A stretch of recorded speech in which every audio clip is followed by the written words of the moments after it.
Hey, sir. Hindi mo ko cover. Cover ko mga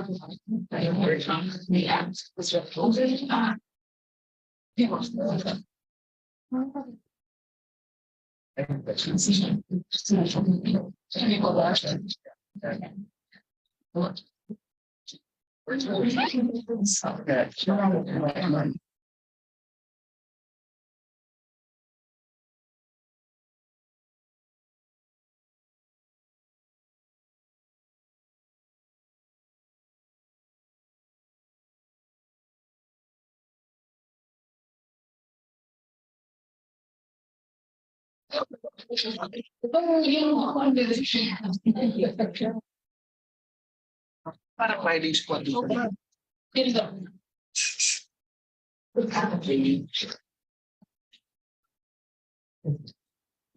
We're okay.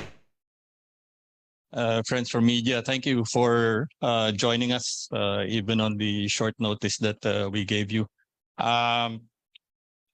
Our officer in charge of the department, Undersecretary Hans Kapdak, will be leading the briefing, and joining him will be our Undersecretary for Licensing and the Adjudication Services Cluster, Undersecretary Bernard Olalia.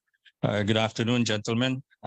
Just to give you an idea of our media representation today, we have CNN, GMA, PTV, ABS-CBN, UNTV, TV5, Inquirer, Teleradyo, and then online, isa pa lang yung na-register natin, Manila Times, the Philippine News Agency as well.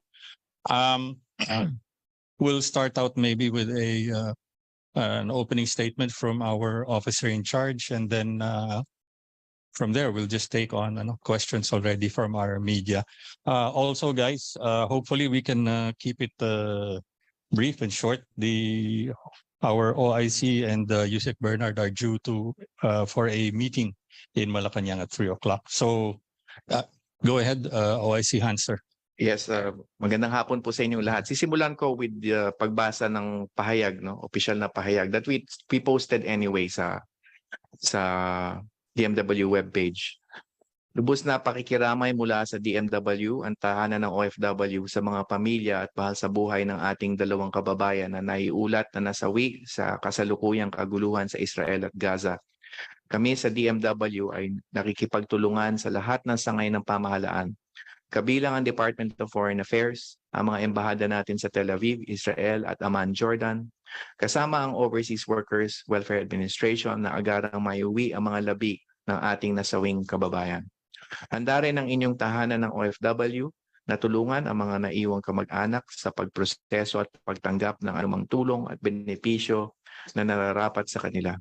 Sa kahilingan din ng mga pamilya ng nasawing kababayan natin, ay hindi na muna namin ilalabas ang mga pangalan nito sa publiko at hahayaan muna silang mag-anak sa panahon ng pagluluksa nila. And of course, yung DMW at OWA have been in very, very close touch with the families. Admin Arnel has received the families, the both families, and this morning I met the family of one of the OFWs, and we had assured them of the utmost assistance as directed by no less than the president.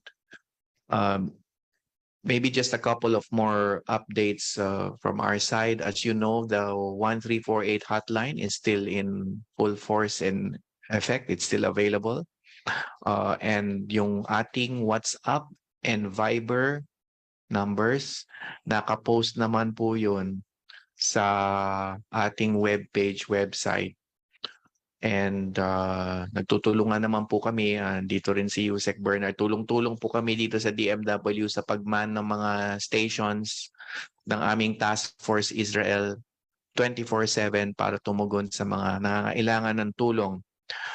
We already have received around 120 requests for assistance, and most of them have either been assisted or are accounted for. And we are down to 3 OFWs whose status still would need updating. We would still need to obtain the status of these three OFWs. So for the most part, we've accounted for everyone who had requested for assistance. We're also working hand in hand with our counterpart government agency called the PIBA. As you know, there's a government-to-government arrangement between the Philippines and Israel, more particularly implementing agencies, the DMW on the Philippine side and the PIBA on the Israeli side. So we're also in coordination with the PIBA in terms of deployments, in terms of OFWs on the ground, not deployments, sorry, in terms of OFWs on the ground who have been deployed. And thus far, we also put out a Google survey. We've emailed the OFWs kasi nga with this arrangement with PIBA, we know their email addresses. So around 500 in the affected areas had signified themselves or had marked themselves as safe in the area.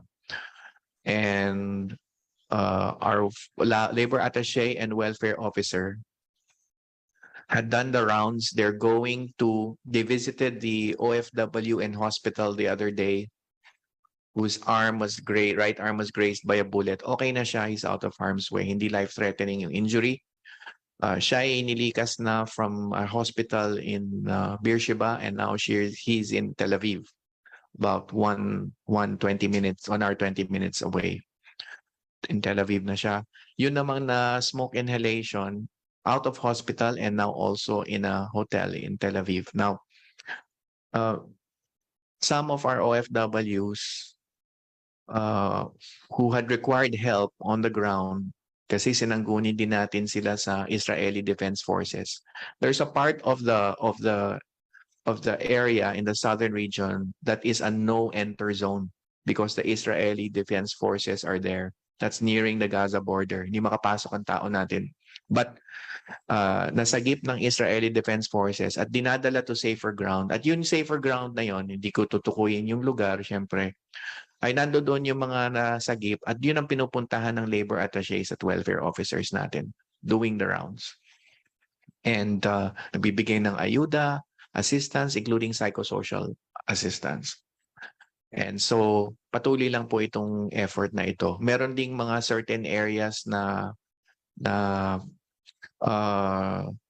kailangan pa rin ng tulong yung mga tao in terms of tawag psychosocial assistance. So, nandun yung mga helplines natin for psychosocial assistance. Like anunsyo rin si Administrator Arnel along these lines. Lastly, we, of course, are also bracing ourselves for repatriation. So, meron ng mga humiling ng repatriation. I'm talking about Israel. Because Gaza is handled by the DFA being an area where there are mostly non-OFWs, Gaza. Israel, we're looking into the repatriation of OFWs who had requested repatriation already, and we're bracing for repatriation. So, abangan na lang ang karampatang anunsyo dito because obviously we're preparing the flights and all that. But soon there will be repatriation of OFWs who had requested repatriation for Israel.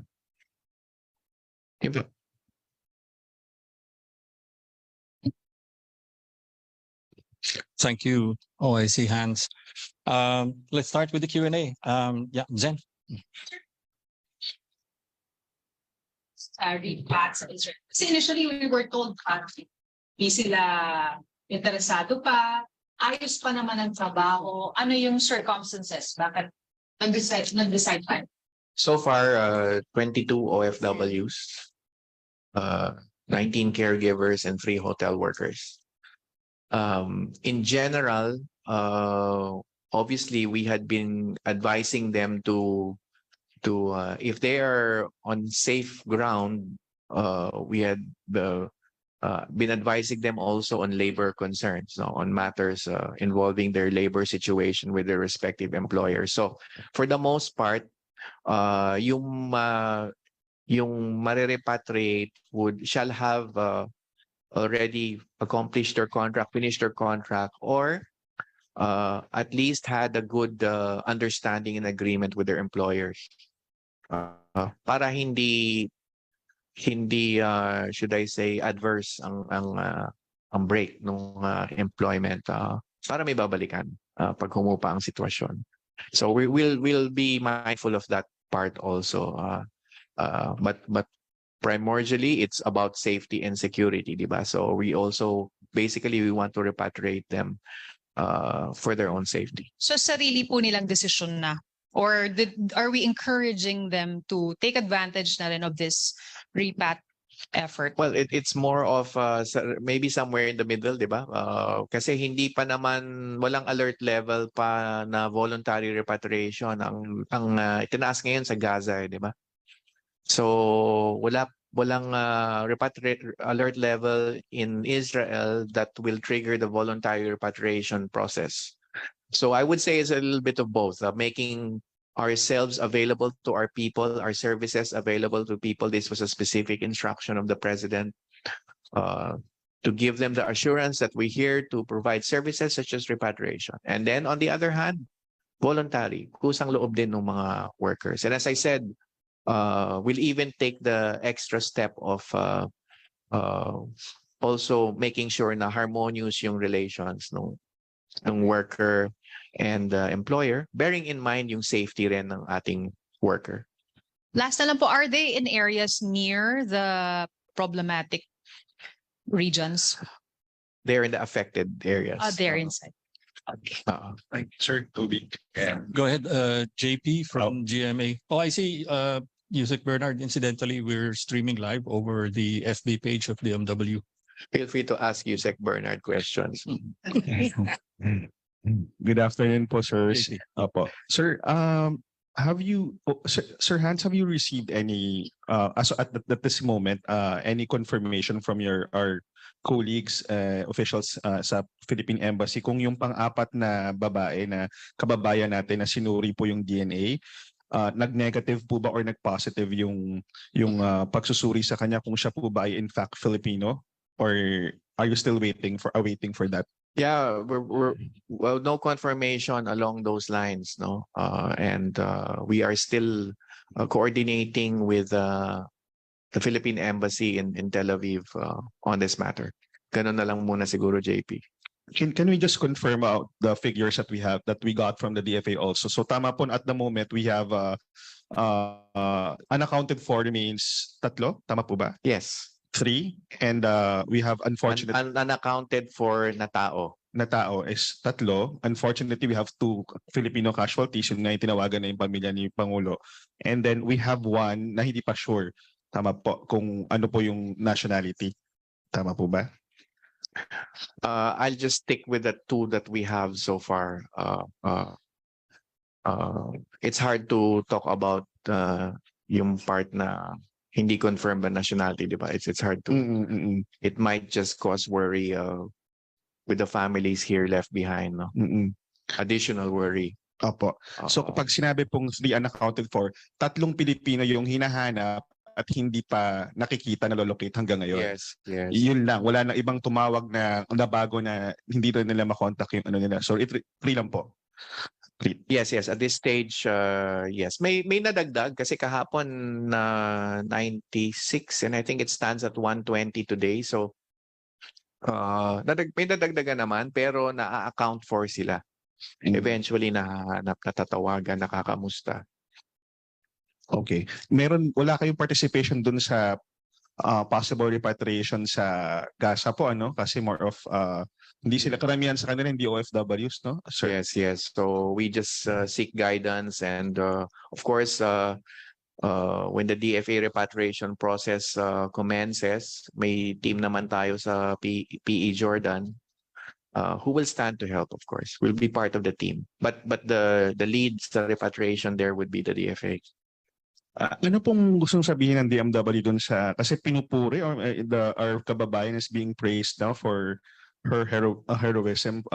Hindi niya iniwan yung kanyang inaalaga ang elderly na Israeli. Tama po ba, isa po siya dun sa mga pumanaw po, ano? Yes, I heard about that. But what I can say is it's not a surprise, right? Time and again, our OFWs in the health and human care sector, most especially, have proven themselves worthy of their craft, of their skills. It's a combination of technical skill and a big heart. Diba? Yan ang tatak ng manggagawang Pilipino, lalo na sa health and human care. So, most OFWs in Israel, 99% of OFWs are caregivers. So, it's widespread in Israel, to have the caring human touch of the Filipino caregiver. So the reports, although still needs to be validated, no, I've read the Facebook posts, will come as no surprise, actually, the heroic efforts of our Filipino caregivers in Israel. Thank you, sir. Thank you. Next, we're having Ian. Oh, yeah. A to Z, sir. Check. Good afternoon po, IC Hans Leo Kakdak. My name is Ian Maghanoy from Balitang A to Z.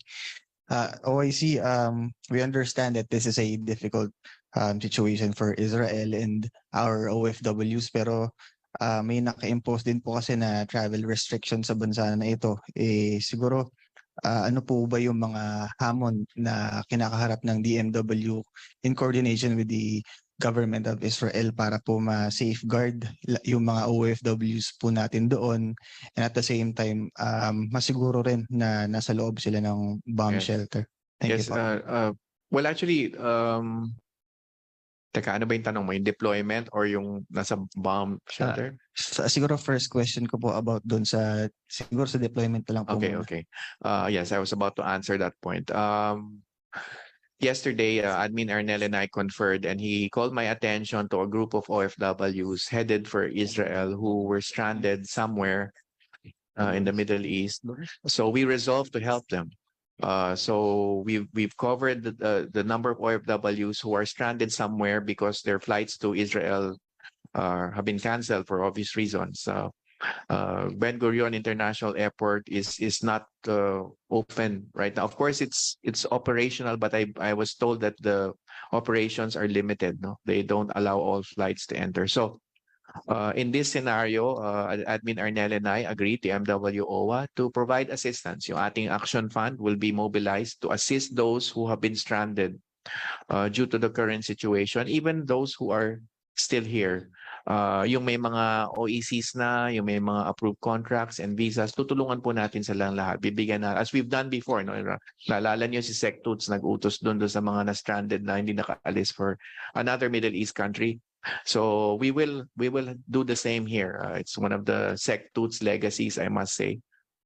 We will help those who could not leave with the OECs and contracts approved and visas issued, etc. The OFWs who are affected by this. But as it stands, we have been coordinating. You're right. It's a two-way street. We're coordinating with the PIBA, our Israeli counterparts, because we need to get their go signal before we allow the G2G deployment, and vice versa. They also need to secure our approval. So let that process unfold muna. Maybe the last thing I can say is this, and this was pointed out to me by Yusek Ed the other day. I need to point out that the deployment of caregivers to Israel anyway has been suspended since October last year. The G2G deployment of caregivers. We're still renewing and renegotiating the terms of a new agreement with Israel. But the hotel worker deployment continues, and we had around, I look at the stats, I think 1,800 over the last year, hotel workers who are incidentally also accounted for. No, the hotel workers obviously are in the big establishments with safe ground, and the companies to where they are deployed have also assured us that they will be safe. OIC follow-up question lang po. Meron po bang binigay na assurance ang Israel government dito sa Pilipinas na yung mga OFWs po natin doon ay safe po sa loob ng kanilang bomb shelter kasama po yung kanilang employer? Thank you po. I think Ambassador Flus, if I'm correct, came out with a statement the other day, Ilan Flus, that Filipino, I think you just need to go back to his statement about protection of Filipino workers in Israel. Thank you, Ian. Our next question will be coming from Loris. Yeah. Yes. Luis po from Teleradyo Servicio. Sir, good afternoon. Sir, may we ask lang what specific assistance kaya will the department provide for the Okay, families? That's a good Thank you.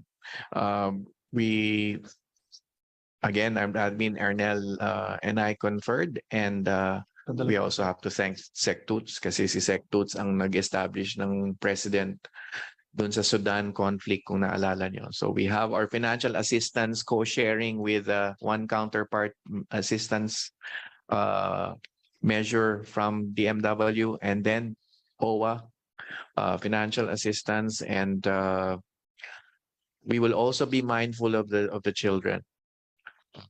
So we will look out, because children are the basic reason why an OFW becomes an OFW in the first place, right? So in the case of the fatality, OFW fatality in the family I met this morning, based also on the directive of the president, we assure them that the children left behind will be taken care of. And we will also provide livelihood assistance, reintegration assistance. Kasi nga, we would know that their livelihood or employment had been disrupted. So dalawa yan, yung employment assistance we could make available to them, job facilitation, and then yung livelihood assistance we will provide through the National Reintegration Center, livelihood assistance as well. Psychosocial assistance is in place.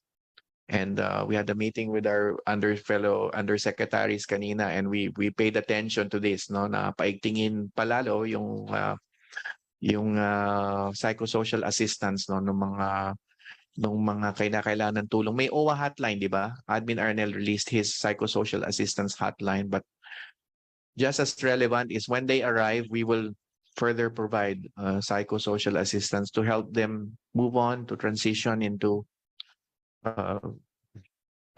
further endeavors, no, such as employment and livelihood. Sir, last question lang po. Sir, nabanggit nyo kanina may certain areas pa rin na kailangan ng tulong. Sir, will you be able to specify those areas? You mean areas in Israel? Yeah. Well, yeah, we're pretty much focused on the southern part, di ba? And yun nga, yung nabanggit ko na parang standard procedure doon. We can't go in the no-go or no-enter zones. That's an IDF zone. However, the IDF is so good enough to bring the rescued OFWs needing help out of the zone and into safer ground. And that's where we engage them. That's where we meet them. That's where we provide assistance. So it's a matter of doing the rounds in these particular areas. Kasi nandito yung OFWs talaga na nangailangan ng tulong, perhaps even needing psychosocial assistance with the events that have unfolded. So yun ang isang nakikita naming area of opportunity to help them. Thank you, sir. Two questions from our online media who are joining us. From Mayan Alquitran of the Philippine Star. Sir, ilan po ang stranded or unable to leave? And if I may add na rin itong kay Gilmore Leaño, dun sa 23 Filipinos na naghihintay ng approval for repatriation, where po sila exactly sa Israel, and ano pong occupations nila?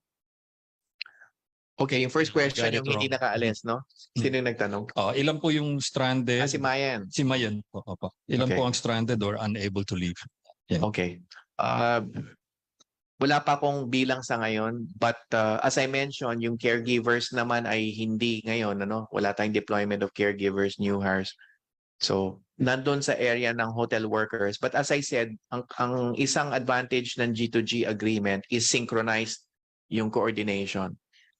So, hindi nangyayari kapag recruitment agency na Hindi namin alam, biglang nandun na sa airport. So mas natatansya namin ito. However, merong ang naipit, so sort of sa ano sila, sa gitna sila. Itong mga na-stranded daw in a country in Middle East, umalis nung around the 7th or the 8th. So nandun sila nung punto na yun na, nangyari yung sigalot. So hindi na iwasan and tutulungan namin sila. They're not too many, they're a handful. But as to those na hindi talaga makaalis, we will firm up the numbers with the PIBA. And as I said, we assured na we will help them. Thank you, sir.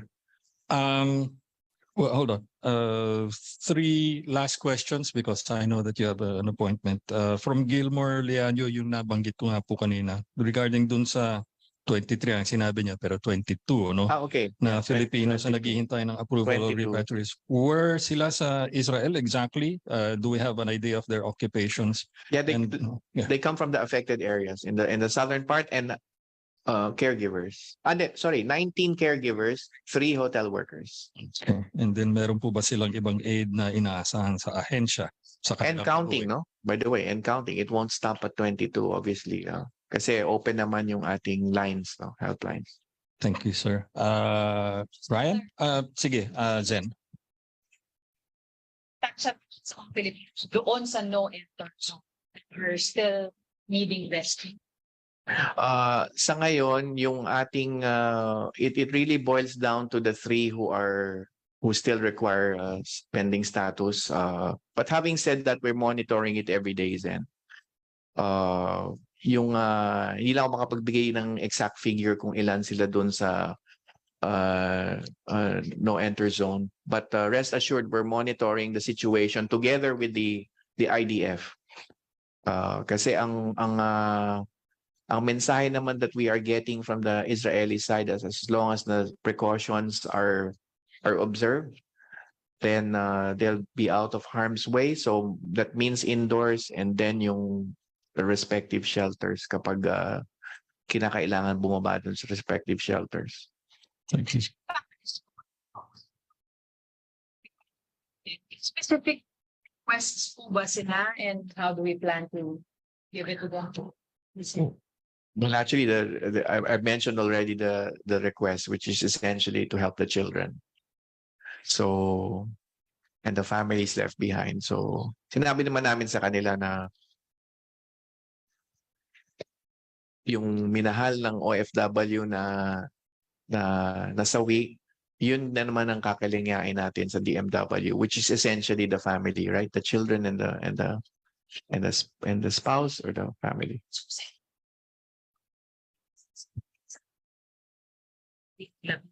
Yes. Sa atin na po yun. With respect to Israel, having said that, we will work hand in hand with Ambassador Lilo in Tel Aviv. No? But it's mainly the responsibility of the Department of Migrant Workers.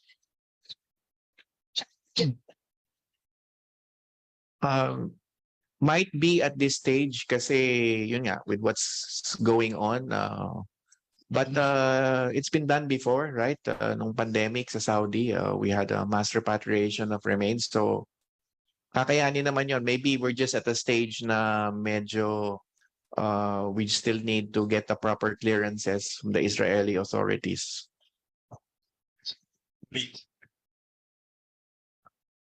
Yes, baka nga ganun, ano, tama. So baka nga pwedeng isakay na doon. We'll sort it out.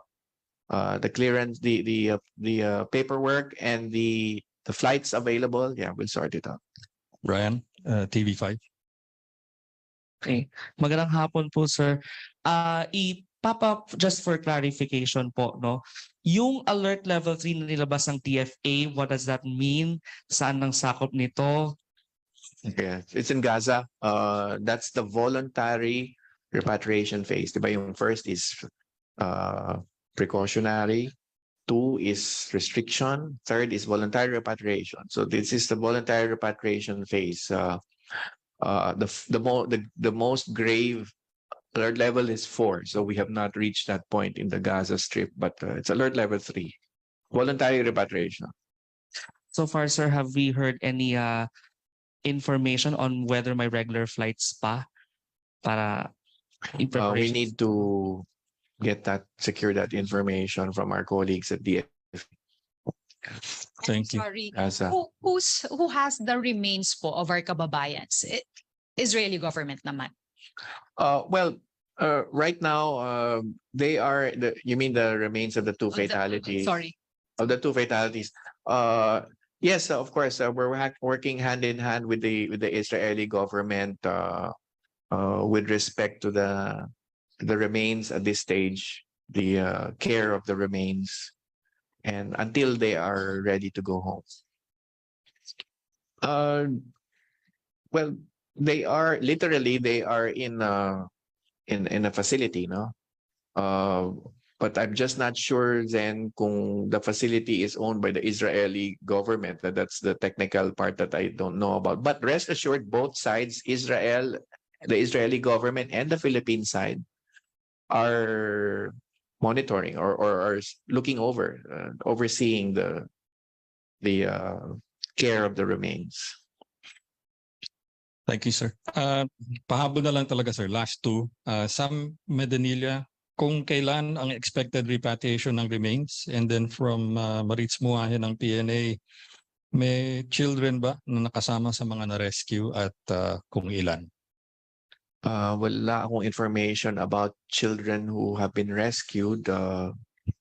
Generally kasi most caregivers are in their employer households. So hindi nila kasama wala silang batang kasama doon. Ano yung first question? Sorry. Expected. Just await further announcements. All right. With respect to repatriation of human remains and repatriation of those who had requested repatriation. All right. Thank you very much, OIC Hans and Undersecretary Bernard Olalia. Thank you very much, friends from media, for joining us. Thank you. Maraming salamat po. We'll share a few other items dun sa I'd like to chat thank groups my natin. Yusek Bernard for wala kayong tanong sa kanya.